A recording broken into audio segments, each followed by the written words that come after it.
إن الذين كفروا ينادون لمقت الله أكبر من مقتكم أنفسكم إذ تدعون إلى الإيمان فتكفرون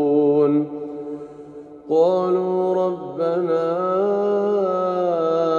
أمتنا اثنتين وأحييتنا اثنتين فاعترفنا بذنوبنا فهل إلى خروج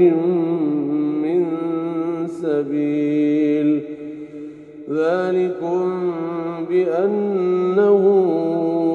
إذا دعي الله وحده كفرتم وإن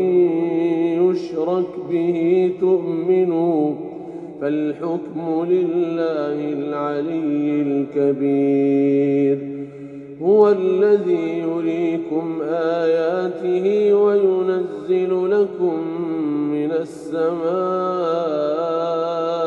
رزقا وما يتذكر إلا من ينيب فادعوا الله مخلصين له الدين ولو كره الكافرون رفيع الدرجات ذو العرش يلقي الروح من أمره على من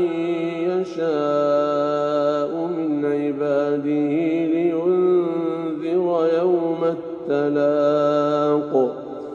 يوم هم بارزون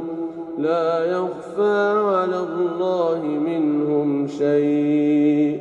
لمن الملك اليوم لله الواحد القهار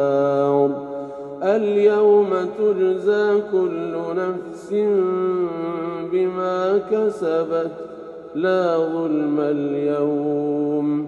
إن الله سريع الحساب